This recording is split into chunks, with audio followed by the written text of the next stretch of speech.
All right, baby, we are live. Welcome to another episode of, and guys, believe it or not, Victor and Fernando's. I actually changed the name. I was contemplating, trying to make my YouTube channel a lot stronger, and so I actually came up with a new name. It's called Beyond Realty, the RGV's strongest realtor. So you guys can follow my YouTube channel. If you guys aren't following, follow it. I need 1,000 subscribers so I can get paid or something like that. I don't even know how that works, but definitely follow it. We did rename it. I don't know if I am actually the strongest realtor. I don't think that I am actually the strongest realtor. I'm sure I'm one of the top stronger realtors in terms of strength. But one of my things is, and you, Victor, you know me since high school. One of my things has always been weight training, weightlifting, powerlifting. I coached football for 10 years almost, and it was powerlifting and whatnot. So I did rename it Beyond Realty, the RGV strongest realtor. So I hope that sticks, and I even changed my my YouTube channel around a little bit and rebranded it a little bit. But anyways, welcome to those of you guys that are watching. This is Beyond Realty, the RGV strongest realtor. Follow us on YouTube, Instagram. You can look us up as Martinez RGV Homes. And so anyways, you guys know me. I'm Luciano Martinez, and I have two special guests with me today. One of them is Fernando, and the other one is Victor. They are the owners of RGV Home Inspections. And I'm going to let them introduce themselves real quickly. Go ahead, guys. Victor, you want to go first? Yeah, sure. So my name is Victor Fuentes with RGV Home Inspections. Like Luciano mentioned, we're the owners of RGV Home Inspections. Very proud what we've done with the home inspections in general in the field and the innovation. And I guess we're going to get into it, but happy to be here. Appreciate it. Hopefully you are the strongest, Luciano. I can't think of somebody bigger than you, Luciano. I was going to say, if there's someone stronger than you, bro, I don't want to meet them. So I think you win it. So we'll give it to you, bro. Thank you, sir. I tried. For many years, I tried, but we'll talk about that here in a little bit. Fernando? I'm Fernando. I'm the owner, RGV Home Inspections. Happy to be here, guys. Didn't think we would do this so soon, but again, just really excited to be here, man. Yeah. Hey, Fernando, real quickly, man, did you guys have any inspections today? Oh yeah, dude, every day, Monday through Saturday for me. How many inspections do you have today? I had two inspections today. Yeah. Are those time consuming? I did a really large house today, man. About 5,600 square feet. There in Far Plantation. A lot of a house, a very big house with a lot of different maintenance. So I was there for about, dude, no joke, probably 4.5, 5 hours. No shit. Yeah, that's cool. So, talk to us a little bit about what the inspections, are. What are they? What are they good for? Yeah. So, home inspections, third party. Independent inspections. What we do is usually the buyers will contract us to go out there, do the a full analysis of the property conditions. Our reports are typically only sent out to the client, usually the buyer, but in some cases the seller as well. So the report is only sent out to the client. Again, it's a full analysis. We look into the roof conditions, the structure, the framing, the foundation conditions. We look at the electrical panels, HVAC ducts, attic, insulation, ventilation, air conditioning, heating, built-in appliances. So much goes into a home inspection. But again, it's an independent report that goes out to the client so they can determine whether or not they want to move forward with the purchase. That's usually how it goes. Like I said, sometimes the inspection is done on behalf of the seller. And sometimes the reason why they'll do that is so that they can sometimes address the issues before putting the house on the market and things like that. Yeah. And we'll get into the details a little bit more about that. I just wanted to get like a synopsis of what a home inspection is. I got a bunch of questions for you. But, let's talk a little bit more about how we met. Because the name of this episode was, old friends and moving. It was old friends reuniting as realtors, inspectors in the future. Now, Fernando, you and I didn't actually go to high school together. How old are you, Fernando? 34. 34. We're all the same age, but you and I did not go to high school together. Where'd you go? Nicky Rowe, bro. Nicky Rowe, boo. Did you play football? Not for the school, man, but I did play it all my life. What do you mean? Just street football, man. Football, yeah, man, I mean, right there. I had some friends who played for Nicky Rowe. The thing, my thing was, I never was able to play organized sports, man. I worked from a very young age, man. So it was always after school, go to work. So I never had time to, stay for, practice and the games and all that stuff. But dude, we played competitive football, man. Competitive tackle football, dude. No pads, no helmets out, and we did that with, from people from, La Jolla, Mission, Sherryland. We had a group of guys that would come out and play with us from Mackay. So all over the place, man. It was pretty competitive, dude. ¿En dónde se juntaban o qué? We Mackay, the Mackay soccer fields. We used to go to De Leon when they wouldn't kick us out, and all over the place, man. Yeah. So did you ever? Because I know that I never played on the street, like street football. I mean, we did not like not a lot. Most of the football was done on the football field, the football stadiums, at the football practice field, and whatnot, and but. I know that a group of our friends, or a group of my friends, I know Victor, you probably experienced it too. You used to play with them out in the streets. Benson Park, when se juntaban todos. Yeah. We used to go, and it was the same thing, man. We would tackle. I sprained my shoulder, dislocated my shoulder. Like it was very competitive, but and unsafe. And now that I reflect back, like we would like go all out and hitting like if we had shoulder pads because we didn't know how to tone it down, especially when you're young. Nothing hurts. Yeah. Now I feel everything today. Like today, I woke up and I'm like, I remember that. Yeah, and aside from football, Victor, you also did wrestling, right? I also did wrestling. Yeah, I started freshman year wrestling and football. I think for a while I think like everyone we were playing all sports, track, shot put, everything. But what I really got into football and wrestling, and at the end it was way more wrestling than anything. So, and that's something that as a coach, dude, we try to tell all our athletes is, don't just do one sport. Do all the sports. You can do all the sports all at once. Do all the sports. I mean, yeah, it's kind of hard to manage your time and whatnot, but figure it out. The more sports you're doing as an athlete, especially high school athletes, don't be sport specific to something. Broaden your techniques, to the wrestling, to the football field. Man, you can go play golf or something like that. Basketball. Expand the sports. Don't just stick to one sport. Don't specialize in one sport is the word, right? Don't specialize in one sport because it makes you a better athlete. And that's one of the things that I wish I would have known. Nobody told me about that. For me, so I went to the Teacher Academy as a middle school. I don't know if you guys are familiar with the Teacher Academy.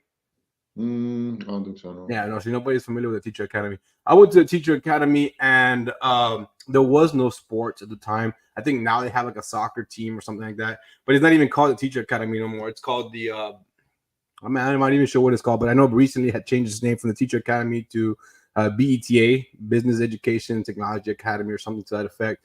And it was middle school through high school, but that's where I went to middle school.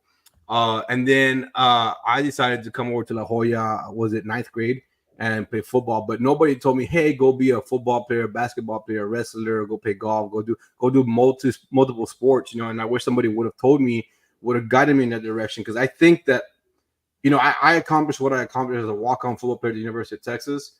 But I think that if I would have been a little bit more inclined to other sports, I probably would have done, maybe gotten a scholarship to a school here or there. But enough about that. Moving forward, some of the things that we wanted to go ahead and talk about in this episode is, Fernando, you said you went to Nicky Rowe, right? Yeah, okay. No, I'm not going to talk about Nicky Rowe anymore. We're not going to talk about Nicky Rowe today. No, so after high school, guys, what did you guys do? I guess I'll go first. Go ahead, Victor. Go ahead, go first. So, I mean, I think I bounced around jobs quite a bit. Um, when I ended up doing teaching at College and Career Center with Ronnie Cabrera, right, math over there for a while. Then from there, went on and jumped more jobs. Eventually, I landed at my most recent job, which was T-Mobile, and there I really dedicated and kind of honed in on my career and climbed up to, I guess you can call it the corporate ladder or business operations and all these things, marketing. And I did that for 10 years for a while. So, and then from there, I mean, we went on and explored different avenues, and this is why we are where we are today, right? But I'm pretty sure we're going to get more into that. But I think I did a lot of jobs that now I'm grateful for.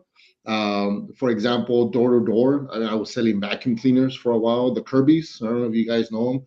They're so expensive vacuum cleaners. They're like $3,000, but they're so good. Like if I could throw money around, I would buy a Kirby for sure. But I It would. sounds like you're still selling them, man. They're so good. They're, And, they're great vacuum cleaners, guys. If you guys are interested, give me a call. by the way, let me send you a link to my Do landing page. you still have the contact for that? No, I don't. I don't even. It was a scam, kind of. So I actually turned out to be really good at the door to door sales. So I would go door to door. They would drop me off at a street, and I would go hit all the doors from that street. And the way that I would get them to let me in their house, right, because it was a stranger, was, hey, I'm gonna clean your house for free. Can I do that? And because they heard free cleaning my house, what do you mean? I'm like, well, I need to show you this vacuum cleaner and demonstrate it for you. Might as well clean the house while I'm doing it. At the same time, you get to see what this vacuum cleaner can do. Okay, go ahead and come in. And I would go in, do the demonstration, build rapport, the whole 9 yards, and I would sell them. I ended up selling a bunch of them, and I only got paid $25 at the end. They went broke. They went bankrupt. They never paid us.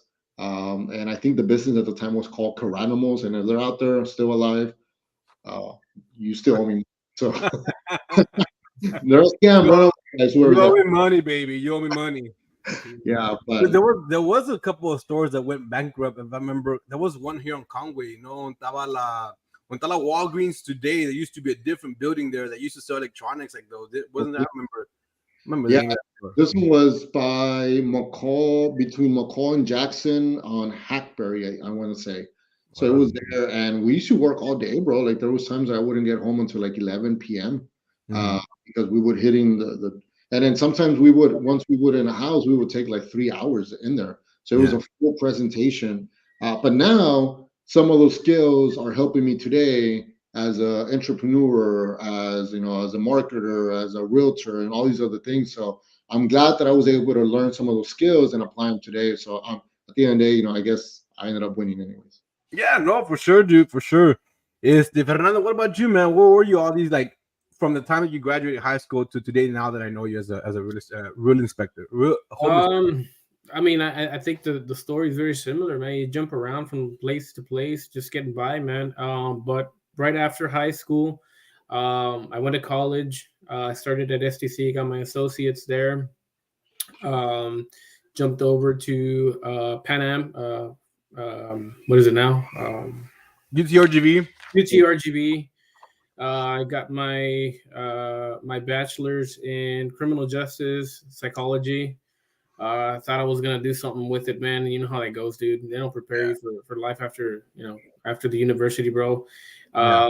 Right after that, dude, believe it or not, I was doing retail. I started. I was working at a store called Lakeshore. You were a teacher, man. You probably know that store. No, No? no. What is it? It's like a teacher supply store, man. They sell all sorts of like material and stuff for teachers and stuff like that, man. The That's one I heard of was Gateway. yeah, Gateway. Okay, so I guess that would be one of their, I think one of their biggest competitors, man. But this was the Lakeshore store was geared for more like elementary school and that, anyways. But that's what I was doing, and then from there I went to I got a job at an auto parts store, dude, and I did that for maybe 2-3 years, man. Uh-huh. Went up to management too, dude. Realized I absolutely fucking hated it, dude. You get to the point, dude, where you're dreading waking up and doing that, and took my chance, man. I signed up for my real estate courses. Uh, got my license and took a chance on myself, dude. And I quit my full-time management job at the auto parts store, dude. Took a chance on myself, dude, and started doing real estate full time. So real quickly, a couple. Somebody wants to repeat the name of that store. Was it Lakeshore? Lakeshore. Lakeshore. And is that store still around? Sorry? Is that store still around? Yeah, dude, they're still around. They're it's I guess it's I want to say it's technically still McAllen, dude. I don't remember exactly, but it's like in the right in the city limits of like McAllen and Far, by Jackson and the Expressway. Yeah, Lakeshore. Look it up. I've never heard of that one. But like I said, I heard of Gateway as a teacher, but I never shopped around there. Dude, I always made my own stuff or made my students do posters, and they were the ones that did it. Didn't have Yeah, money. if you were teaching middle school, man, like I said, this school was, I think the material that they sold was more geared to like elementary. We sold a lot to daycares, that sort of stuff. So real estate, I did real estate for full time for I don't know, about 4 or 5 years, man, and just got burnt out, man. I gave it my all for 4 or 5 years, man, and got a little bit burnt out, and pursued my real estate career, dude, and haven't looked back, man. So you were a real estate agent. Technically, I still am. I mean, I'm still licensed. I'm still active, but the inspection company has kept me so busy, man, that Victor helped me today with the showing. Thank you, by the way, Victor. So you're doing real estate. You're helping people buy and sell, and you're also doing home inspection. Yeah, I guess you could say, man. I don't do it actively. I keep my license active, mostly for past clients that still contact me, and they'll tell me like, hey man, I've got a family member, a friend, or my suegro, my sancha, whatever, dude, is in the market to buy or sell, whatever the case may be. And I keep my license active for them. I've in the past, I helped a one particular client buy a lot of investment properties. So he'll contact me like, hey, this one's vacant now, can we relist it, and I'll put it on the market for a rental. And but like I'm not maybe sometime in the future, man, who knows, man. I don't want to close that door, but I don't actively pursue picking up clients and things like that. Yeah, you're more on the home inspection side, and I got you, man. Yes, so let's talk a little bit more about the home inspection. You guys are obviously home inspection people. You have your business with RGV Home Inspections. Fernando, you're the owner. Victor, you're the co-owner. How'd you guys meet? Because obviously, Fernando, you're over here at Nicky Row. Victor, you're over here at La Jolla with me. How'd you guys meet? How'd you guys get this business off the ground? And how'd you guys get this going? Yeah, well, how we met. So my wife is actually Fernando's cousin. So we're family members per se, right? So that's how we met. We met through my wife, through family. Now we hang out all the time now through gatherings, holidays, the whole thing. Actually, I remember. I mean, I don't know, maybe Fernando remembers, but last New Year we were at one of his cousins' house for New Year's, and we were having the conversation about home inspections, right? And I won't get too much into detail, but I remember Fernando and I were talking about how much he was generating throughout the year and how much a home inspector generates, and it shocked me. I'm like, wait, what? All right, so which is obviously it's good money, and I'm like, so what happens after this? It's like, well, obviously after this would be opening up a firm. I'm like, oh, okay, right, and then that stuck to my head. Then I was still working in my corporate job, doing my thing, when I decided like, hey, you know what, I have acquired all these skills in this job. and I'm helping a multi-billion-dollar corporation generate millions of dollars, a year and a month at times.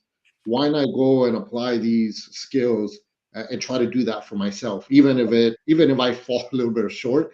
It can be a bad life, right? If you're trying to scale up. So right. I went with Fernando, and I remember he was at an inspection. I called him like, "Hey, bro, I think we should try to pursue this inspection company, multi-inspector thing." I'm like, "Well, I'm over here in inspection. Come over here." And then we started talking, and from one day to the next, it just ran. It just ran so quickly. We talked about it, but within a few weeks, we were interviewing people, we were hiring people. Then we had people, and they were like, "Okay, now we need more inspections, right?" And I'm like, "Okay, well, here we go, right?" And it's been a ride, man. It's been a roller coaster. People say having your own business, being an entrepreneur is not easy, but they were not joking around, bro. Like it's tough, right? It's a constant rejection and shit, right? It's So been easy. Nah, I'm just kidding. It has So- not. No, it hasn't been easy. I promise you, it hasn't been easy. And I know that watching you guys, hasn't been easy. But you guys are getting it off the ground. I mean, and you guys are getting it rolling. So you mentioned multi-inspectors. You guys are the first and only company still in the RGV that is multi-inspector company, correct? that's correct. To my knowledge, yes. Yeah. So Yeah. no competition in that regard. Not competition in that regard. The closest one is in Corpus, and again, that's another reason why we're like, hey, someone's going to do it. These companies, multi-inspector companies, they're massive companies up north within Texas. There's one in Texas that is so massive that does it all. They install ACs, like it's a huge home improvement company. So there was nothing like that here in the Valley. So when we talked about it, Fernando had already done a great job in laying a strong foundation for his customer base and being an inspector and being known as a great inspector. So it was easy to build on top of that foundation, right? So, and I feel like that's probably one of the biggest reasons why we were able to run so quickly was because there was something already to build on top on. I think if we would have started from scratch, it would have taken us a little bit longer. And it would have obviously been more difficult, but because there was already a foundation set, by that time I went to Fernando. Fernando had been doing it for a while. But yeah, no competition. We're still the only ones. And I think we're light years away before another one comes around and tries to compete with us. So how many inspectors you guys have currently? Because I know you guys have 2, but you guys have 3 now. Okay, cool. Yeah, okay. 3. And so towards the end of this, we'll go ahead and give you guys put like a little, what's it called? One of those prompt thingies that go underneath, and we'll put your contact information so people can contact you and all that good stuff. So we'll do that towards the end. So Victor, you're not a home inspector, right? You're just kind of like one of the co-owners. You're like the marketing guy, So I'm not gonna ask you this question. I'm gonna ask Fernando this question. Fernando, what's up? You ever find any dead bodies in the attic? No. No. But I've seen some really interesting stuff. And Are you allowed to disclose what some of the interesting stuff is? Dude. Your face. Yeah. I mean, I'm not gonna say any names or anything, right? But I mean, dude. I mean, not a body. No body. Hopefully never, man.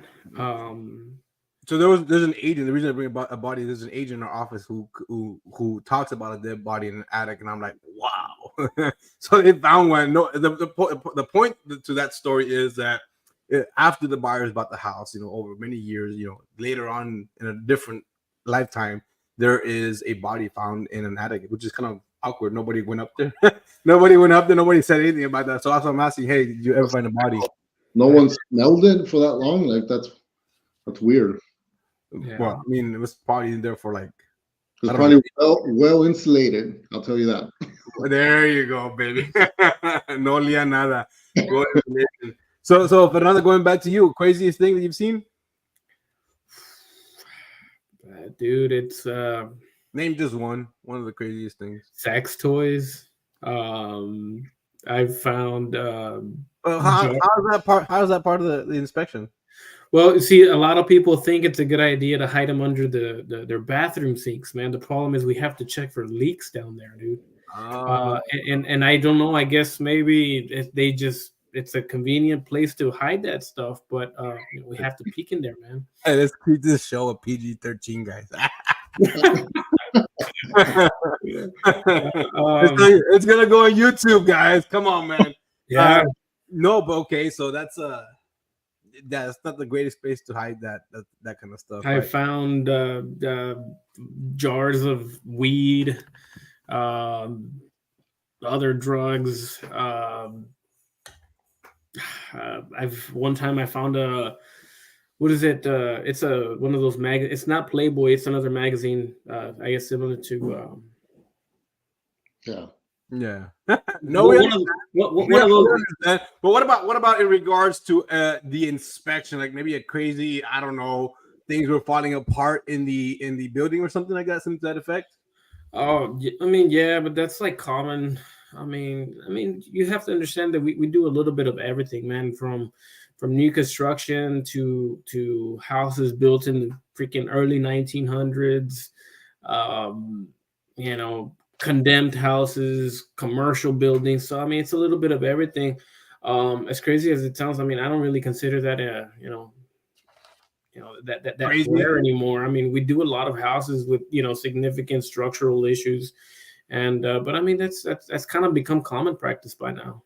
So let me ask you a question because I one of the things that I have a hard time explaining to buyers, when we're buying a house is you have your seller's disclosure, obviously, right? Hey, here's the disclosing, maybe I have, XYZ roof is leaking, it's being disclosed on there. And obviously when you guys come in to come in and do the home inspection, you guys obviously have these deficiencies, these things that are not deficient or are deficient or XYZ, right? Tell me a little bit, because this is where I have a hard time. I have a hard time telling my buyers, hey, this is just informational. It shouldn't be a deal breaker. I mean, yes, it can be a deal breaker if we do ask for the repair and it's something humongous, a huge issue, but it's just more informational. You've already seen the house. The house is, XYZ. It's a good home, Mhm. and we can ask for these repairs, but it's not one of those things where it's gonna be a deal breaker. It's just more an informational thing for you guys to know. We can ask for the repairs there for moving forward from there. So tell me a little bit about that. Like, what is a home inspection in that regard? Like, is it for deals to be broken, or is it for you to become informed as a buyer about what the status of the property is? Is that question for me or is that for Victor? For you. Okay. I mean, I mean, obviously, as an inspector, our job is never to salvage or kill a deal, man. I mean, the idea is that we go in there as an unbiased party to assess the condition of the property. I never go in there with the intention of killing a deal for a realtor. I mean, that's just never never the plan. My job is to again prepare an independent, third-party, unbiased inspection report for the client, so they can make an informed decision on whether or not they want to proceed with the purchase of the property. Exactly. But naturally, man, some of the houses, they kill deals themselves, man. Yeah, no, and I understand that completely. I mean, I had a buyer where there were certain things, and I advised, I go, hey, look, there's an issue with this. Totally up to you how you want to proceed. It's not my call, and they decide to move forward on the property. But that's what that's when I learned that the inspection report is not about killing deals or anything other, like anything of that matter. It's more about you as a buyer becoming informed about the condition of the property, and then from Exactly. there we can take it a step further. We can negotiate these repairs with a seller. Hey, I need there's some nails exposed on the roof. I would like for those to get sealed. And that's not a hard fix. So I don't think that necessarily is something that's a deal breaker, but when it's just, for me, is one of the things. And I realized it when I had this one buyer who went forward and moved forward with the property, and it had, for me, like, I don't know what kind of damage the property had, but it had those cracks on the wall, and they decided to move forward, and I was like, okay, cool beans, it is what it is, but that's when I learned that as a 3-year real estate agent, that it's more of an informational tool for the client. The client now is aware of that particular situation. It's up to them if they want to move forward or not. And I learned that then, and I think I've been very grateful from that. And that's what I tell my buyers now. This is an informational tool, and yes, we can use it as a tool to negotiate. But at the same time, if you really love the house, don't let that be the deal breaker. You can always fix it. So that was kind of something for me that I learned as I did more and more home inspections. Yeah. Right? But the other thing to add too is it prevents any surprises. Right, at the end of the day, buying a home is one of the biggest investments, if not the biggest investment that you're going to do in your entire home. And you're investing $200,000, $300,000, $400,000 in your home. It would be important to understand the current condition of that home, right? Or what am I going to get any surprises? Yeah, the home looks beautiful, but am I going to have to replace a roof or invest into the foundation because it's falling apart, right? Kind of like the cracks. And if the answer is it is, and I'm okay with it, that's okay, right? But not everyone's going to be okay with having to invest, maybe thousands of dollars on top of that. Because right now, the average home inspection could help you prevent up to $15,000 in repairs on average. And this is numbers here locally. We've seen some reports that we do that the average repair is going to be about $20,000 to repair all these other things. And some people are going to be like, you know what, I can live with those things, with those items. That's fine. And there's some other folks that are not going to be okay with that, right? But I think it's it avoids surprises, gives you the knowledge to be able to make an informed decision. At the end of the day, it's a big investment. Let's make sure that you're having that in mind when you move in. And I should have said that. It's an investment, and are you going to be okay with moving forward or not? Yeah. We have a question in the comments. What do you guys think about government seized properties? Properties that I guess are foreclosed on. Should a buyer get inspections on that? I guess is the question. I'm a little bit biased, man. Of course, I'm going to say yes. But even if I wasn't, dude, just knowing what I do know from the real estate side of things and a home inspector, dude, yeah, always, dude. Like you guys already said, for most people, purchasing a house is the biggest investment. Dude, do you want to go in there, dude, just hoping for the best? Sounds a little risky to me, man. Oh yeah. For a few $100s, man, so much can be uncovered about any property that it's well worth it. Yeah, for sure. And he said government seized properties, but even with new construction, get a home inspection. Yeah. Get a home inspection. I've done a couple of new constructions where holy cow, and get your own home inspection. I know that the certain contractors, certain builders, they have the city quality control. Yeah, the quality control, and they call it a day, and they did a good job. But I've recently learned more so on this side of my career that even if it is a new construction, even if they get the QC, get your own third-party home inspection, because I feel that with new construction, it's more likely that you're gonna find more stuff there than with a resale. I don't know how you guys feel about that. I don't know if that's true or not. But I feel like there's always a lot of issues with new construction. I'll tell you this, Luciano. We do a lot of new construction, and we find issues 100% of the time. And we're not talking about minor cosmetic things like the paint is a little off. No, we're talking about leaks. We're talking about AC not working. We're talking about leaks in the attic because of the AC. Like, we're talking about major problems, termites as well, mold sometimes, right? So it just, to your point, just because it's a new construction doesn't mean green light, it's safe to go. And yeah, the city inspectors go, and we don't want to badmouth the city, but I do. I want to badmouth them. Yeah, but they're not doing what they're supposed to be. We've seen it where they approve the inspection from their vehicles, right? So And here's maybe I shouldn't, right? But Do it, bro. Just do it.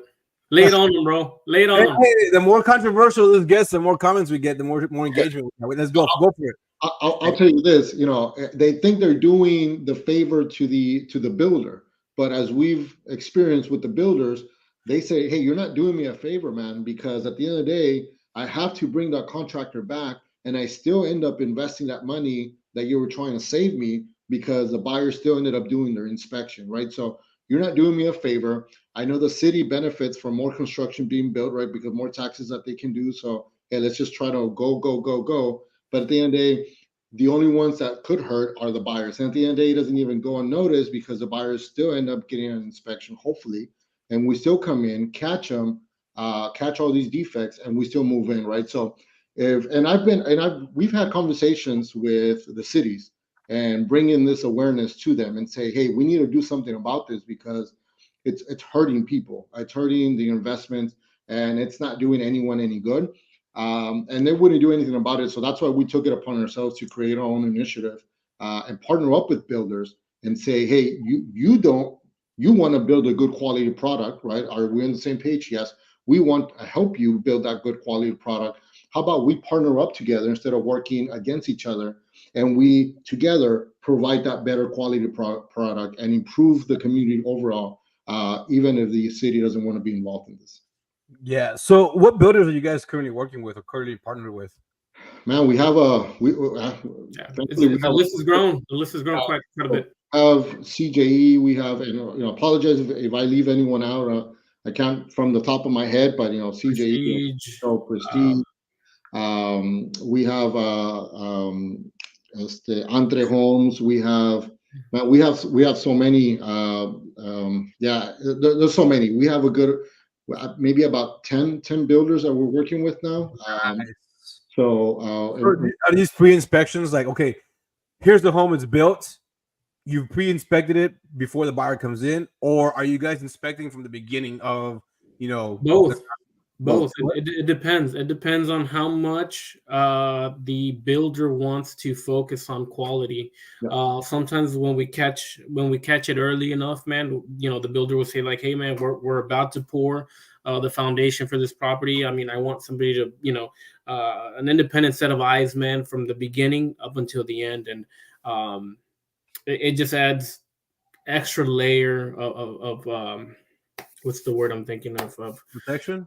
I guess you could say, protection, man. To ensure that the builders providing a good quality home to the clients.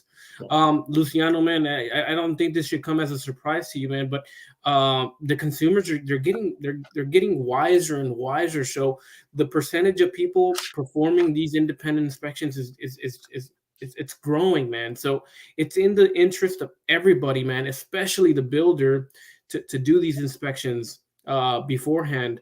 As you probably know, man, builders, one of their biggest ways to grow, dude, is word of mouth, dude. And you as somebody who built a home with the builder, if you have a horrible experience, dude, you're not going to recommend those that builder. So it's very important, man. And some builders, some contractors, they see the benefit, they see the vision. Unfortunately, man, some of them are just kind of so narrow-minded that they just don't see that. But we're trying to change it. So and I want to add to this because one of the things that I stumbled upon you, Fernando, I think it was back, I don't know, 2 years ago, a year and a half ago, because I was using a particular inspector, not knocking him off or anything like that, but he was extra busy, and I needed an inspection ASAP, and so I asked somebody for an inspector's information. Again, I was new to the business. Fernando comes around. Fernando does a great job on my inspection, and here was the kicker for me. You're thorough, dude. You're thorough, and that is something that I appreciate so much because your attention to detail in the home inspection is just phenomenal. Like I appreciate that very much. And I think that you guys you're training your home inspectors for that. Is that correct? Yeah. So I appreciate that attention to detail. And again, as I progressed through my real estate career, I learned to explain, better to my clients, hey, this is the situation, new construction, old resale, doesn't matter. The attention to detail is phenomenal. And I say that because I've learned a lot from you. I think I've been to maybe 2 or 3 of your inspections. I mean, I'm a crazy buyer's agent, right? But I've been to a couple of your inspections when you're out there, or when Donnie's out there as well.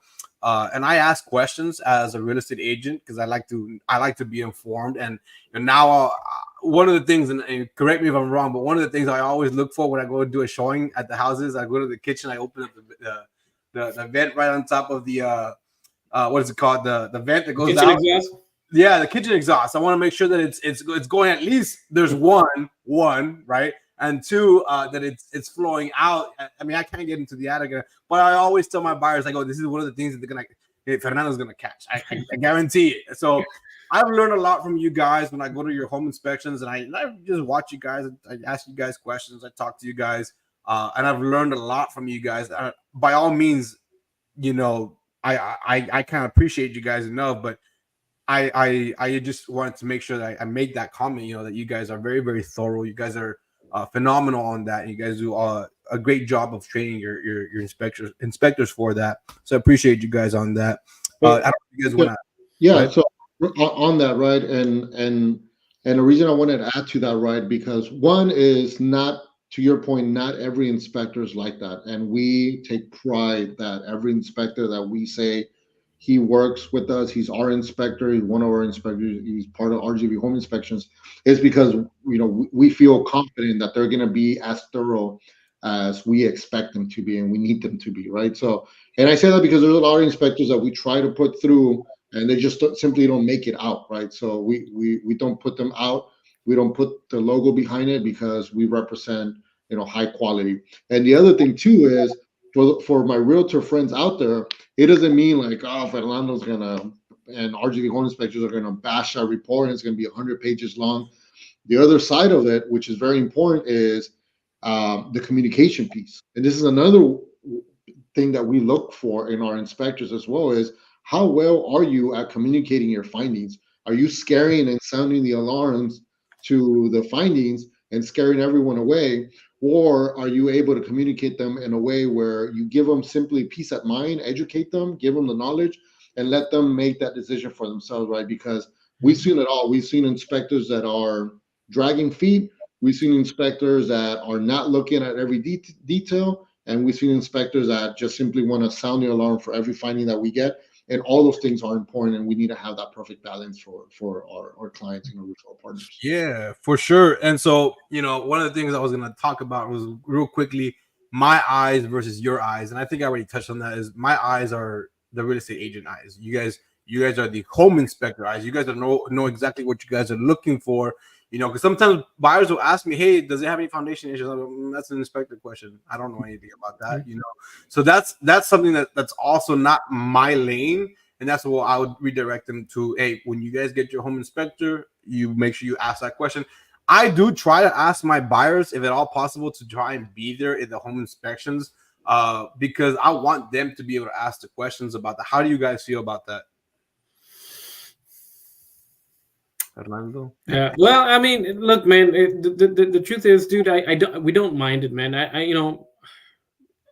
Maybe I speak for myself, dude. I don't mind that the customer's there. What I do mind is the distractions. I have a routine that allows me to walk the entire property and feel confident that I brushed up on everything that I needed to.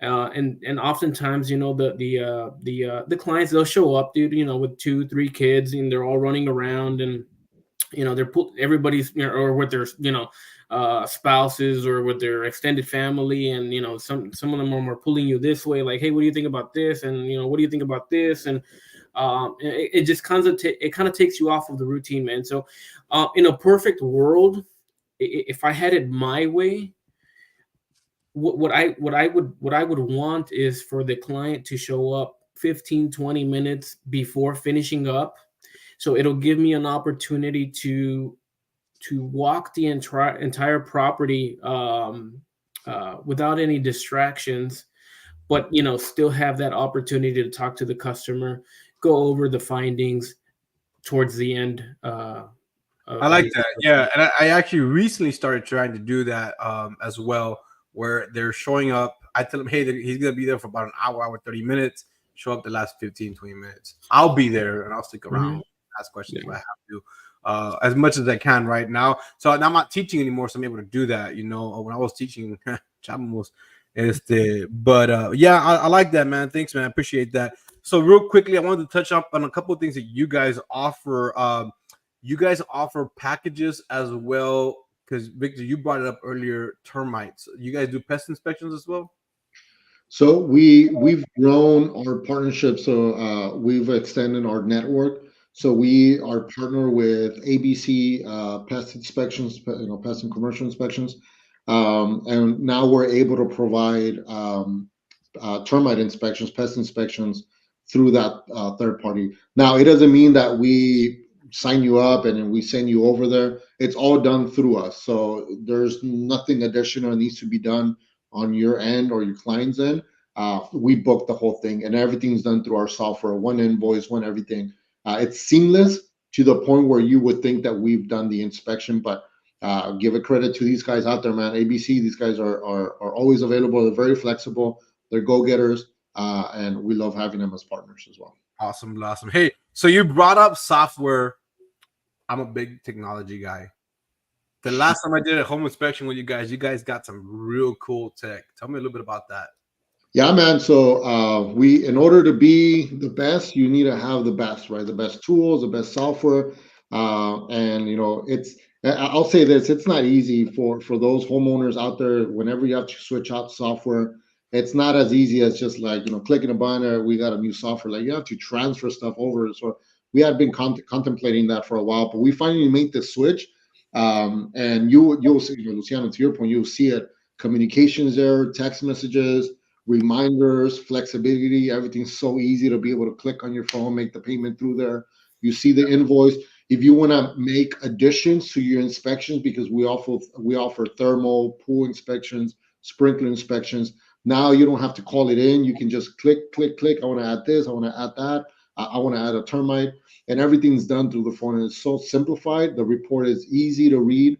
It's not necessarily in a PDF form, even though it is an option. It's on a web base and it's very interactive. So I want to say it's easy to read. But if it isn't, if you prefer the PDF version, it gives you that version as well, right? So I'll touch up on that on the inspector side. Vic, I don't know what you might be doing.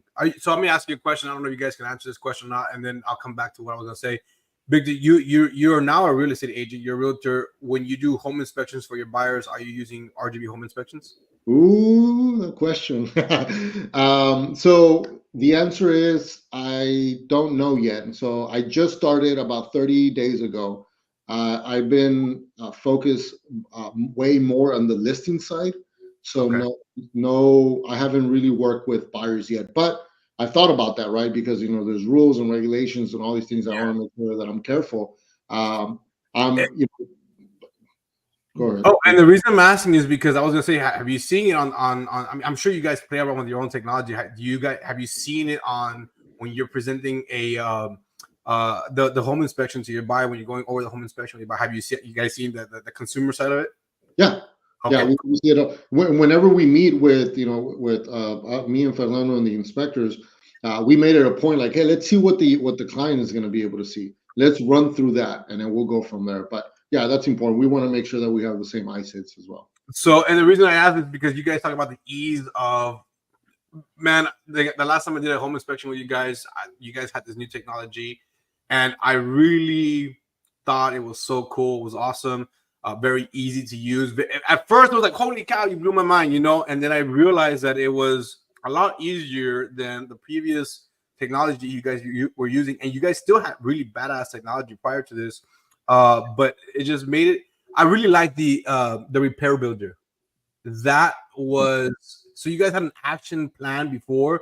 Now you guys have a repair builder, and so it labels it. It doesn't necessarily. How do I put this? Like, you can the item that is being discussed, it points to it. Like, I really like that feature. It points to it, and it makes the repairs request easy. And then what I did was I just added it to the amendment, hey, repair item, blah blah blah blah, and it was just very, very easy and very I don't know how else to put it other than easy for me as a buyer's agent to explain to my buyer, hey, this is what we're going to ask for.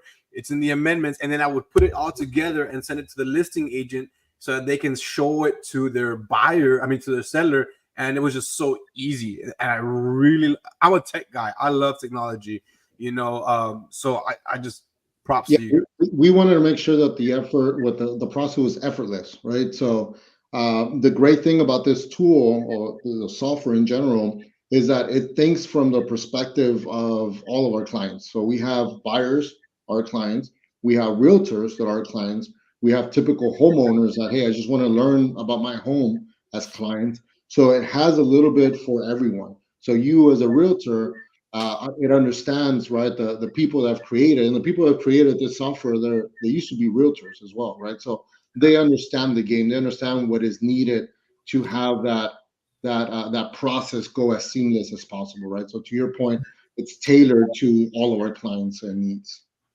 Cool. I really appreciate you guys for that, man. That was, just phenomenal. So I got a question for you, Fernando. I know you guys are doing these pre-inspections for builders. I'm assuming you guys are doing them for sellers as well. Maybe you have a seller that's wanting to sell the property. What are the advantages to having an inspection done before you put the home on the market? What do you think? Yeah, so I think the biggest thing is, again, I'll go back to saying that most consumers, most buyers nowadays are doing their due diligence and hiring an independent third-party inspection, right? So, most buyers are doing inspections these days, right? So, with that being said, a seller contract us to do an inspection. We're able to bring out, the issues out to light to them, and they'll have an opportunity to address most of the items, before putting the house on the market. So what ends up happening is when the property does go under contract, that buyer does an inspection. The idea is that the items that'll come up on that buyer's inspection report will be minimal. Yeah. Go ahead. Yeah, and also Victor might be able to recall the exact figures, but as far as like listings that have had pre-listing inspections, man, they do a better job selling, not only faster but also for more money. And I don't know if Victor will remember those digits. Yeah. So it actually sells 4 times faster. So it's 40% less days on the market, because now you're able to advertise it as this property is pre-inspected, and it's been, there's been a lot of, the repairs have been amended and all these things. It also sells for about 3% higher in asking price, because now as the seller, you're no longer in disadvantage on the negotiation once the repairs come. If you're asking for 230 and you're saying, hey, I'm aware already of the condition of the property, and I'm saying it's 230, so there's no more coming in and saying, hey, I found this, so now we're going to lower it 10K. So it sells faster, sells higher, and not to even mention the process as well. How many times, now that I'm a realtor, I've already gone through it, that the deal falls off and no one gets anything that they wanted because the inspection report comes through. And surprise, there's a lot of things that could have been avoided if we would have done the pre-listing inspection, because the things get repaired anyways. So you're going to do it anyway. So might as well do it from the get-go. Make sure that you are advertising your property better. You're having a much better process. And at the end of the day, you don't get any surprises throughout the process of the deal where maybe the deal might fall off as well. And I think that's the biggest thing, man. Avoid surprises. It'll give the seller an opportunity to address the major items before putting that house on the market, man. And just to add add to that, and I don't know how you guys feel about this, but I as a buyer's agent, okay, yeah, seller got their home inspected, prior to listing it, but I as a buyer's agent, I'm still going to recommend my buyer to get a home inspection. I mean, I'm not gonna. I don't know how long that home has been on the market for. I mean, yeah, I do, right? Obviously I have the MLS, but like maybe they listed it, 6 months prior, and then they relisted it.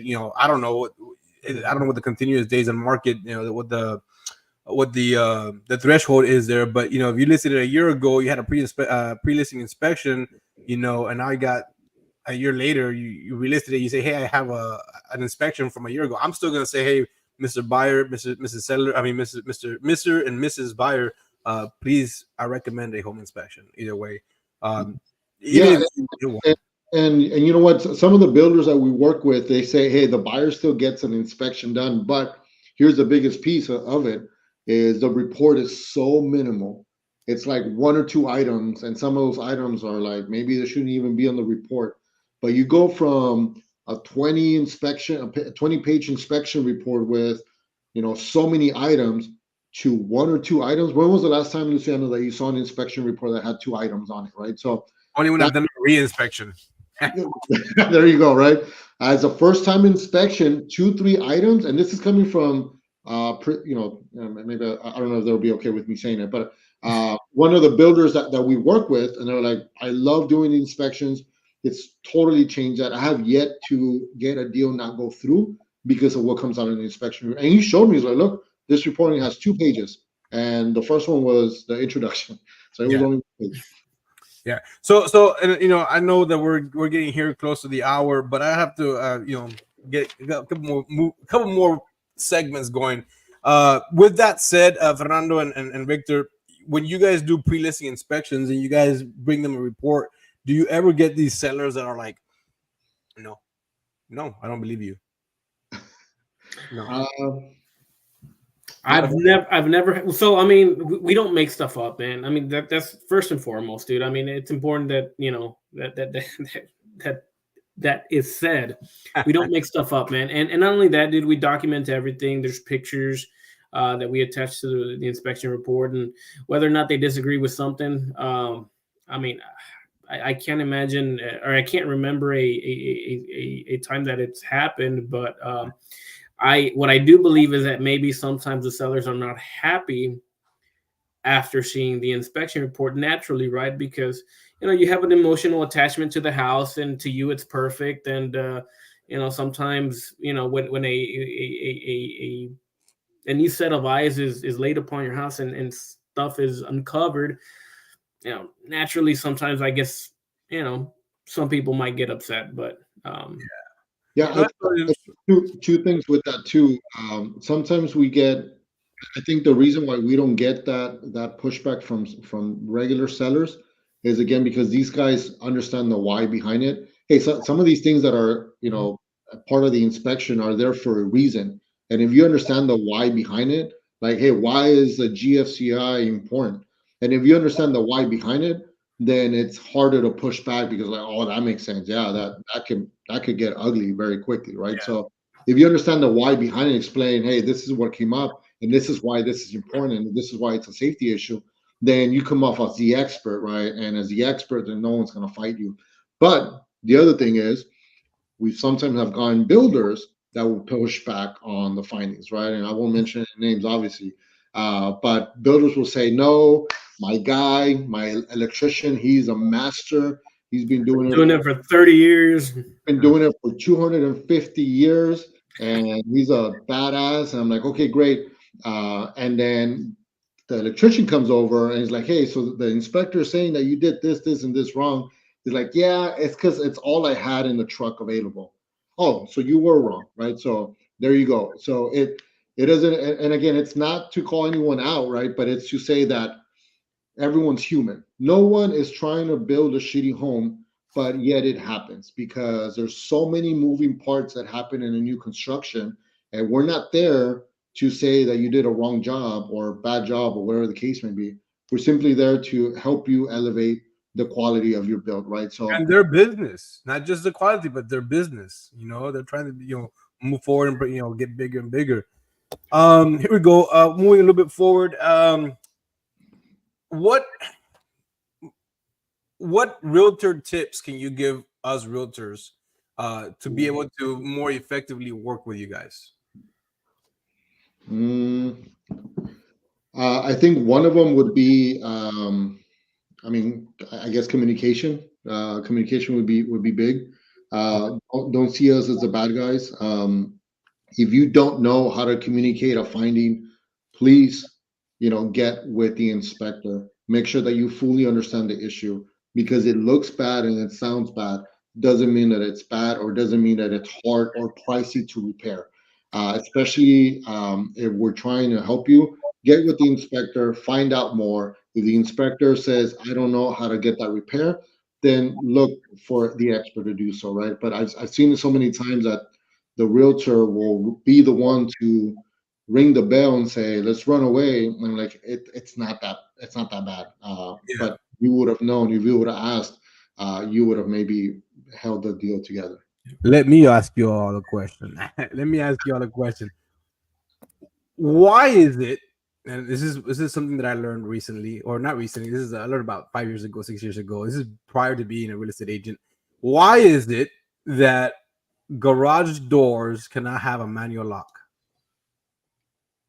Oh, Victor, do you know this answer? Oh, no, I'm not gonna pretend. No, I don't. This is why Fernando is the expert. See, guys, go to the expert. Champion. It's something so insignificant, man. But the idea behind it is this: if somebody accidentally engages that manual lock, forgets about it, pushes the button to open the garage door, you have to remember that the garage door operator, I mean, they have a lot of pull strength, so you run the risk of damaging the rails for the garage. So most of the time, and it's something so insignificant, man, just disable it, remove it, if you have a garage door opener. That's why I ask. I have a manual lock in my garage, and I remember very specifically in my home inspection that was marked deficient. I was like, dude, why? But I eventually learned why. And I always tell my buyers, like, oh, hey, this home was built in the 90s. It's got a manual lock. It's real insignificant. Just remember never to lock or engage your manual unless you really want to, right? So I always that's one of the findings that I always find. I leave mine on, dude. I mean, honestly, I leave mine on because it gives me a little bit of peace of mind knowing that if I go out of town, I can, But you don't have a garage door opener? No, I do, but I didn't disable mine. I have mine disabled. I don't mess with mine. Yeah. The last thing I want to do is repair a new garage. I don't have money for that. You know what I mean? Anyways, so we talked about the communication. We've talked about the technology. We're gonna have some closing remarks here. Tell us a little bit. How would you guys like for us to leave this particular episode? What are some words of wisdom, if you will, on closing remarks? I guess for the longest time, home inspections have been done in a specific way until RGV Home Inspections, became what we are today, right? And a lot of agents are trying to be better and improve for their clients. But in order for you to be the best for your clients, you need to have the best around you as well, right? The best network of partners that you have in order to be able to be the best and provide the best service for your clients. And that cannot be possible if you don't have a good inspector as a partner. And this is where we come in, right? So we've shown that we're able to innovate through our technology. We've shown that we've been able to improve the community quality of new construction by partnering up with builders. We're taking things to the next level completely, things that we've never done before. So it's a testament, it's a evidence of us being able to be innovative. And in order for you to be the best, you need to innovate with us. So I would say partner up with us, find out why we continue to be the best, and lead the way in the valley. Let's kill it together. All right. And so real quickly, guys, I'd like to put your information out there. Who do we get a hold of in regards to setting up an inspection with you guys, what's the best contact number for you guys? Do you put both numbers, man? You can put both numbers. Sometimes one of us will answer. Have both numbers just in case. Either way, you're gonna get the same quality. It's the same company. Everything's the same. But just in case one of us doesn't answer, we do have a website. You can go on our website. You can request an inspection through there. Social medias, you can go through Facebook, Instagram, TikTok. You can request an inspection anywhere, text, whatever you want. Yeah, for sure. So what's your number, Fernando? Phone number is 956-639-6457. And then what is yours, Victor? 956-432-1351. 956-432 1351. 1351. I'm gonna go ahead and add a banner here. There you go. We got Fernando's information and Victor's information. You can go ahead and schedule a home inspection with their contact information here. Just give them a call. I'll be very honest with you guys. Those of you guys that are watching, they do a phenomenal job. I can't thank them enough for the jobs that they've done for me as a real estate agent in regards to a home inspection. Victor, thank you so much for being here. Fernando, thank you for being here as well. And then thank you guys so much for the home inspections that you guys have done for me, and Donnie as well. Donnie's also a great contact to have as well. But again, just call Victor, and Victor will go ahead and take care of that as well. And then you guys have a third home inspector as well. You said right? Yeah. Okay, so they got plenty of inspectors. First and only, if we're not mistaken, right? First and only multi-inspector company in the Valley. Give them a call if you have any questions about your property. They'll come out and inspect your property. Guys, thank you so much for being here. I really appreciate you guys. Just give me a minute when you don't quite leave just yet. Give me a quick minute. I'll put you guys in the backstage, and we'll go ahead and have a quick exit interview. And for those of you guys that are watching, you can subscribe to my YouTube channel. Just look up the RGV Strongest Realtor, right? Victor can attest to that. So I'll leave with this. At one point in my life, I squatted 650 plus, so almost as much as me, bro. Oh yeah, for sure, baby. And so anyways, you guys go ahead. I'm gonna take you guys out here, and thank you guys for watching and subscribe. And if you have any questions, always feel free to reach out to Fernando, Victor, or myself. You can comment on the podcast. Anyways, thank you so much for watching. Thank you for having me. Thank you for having us.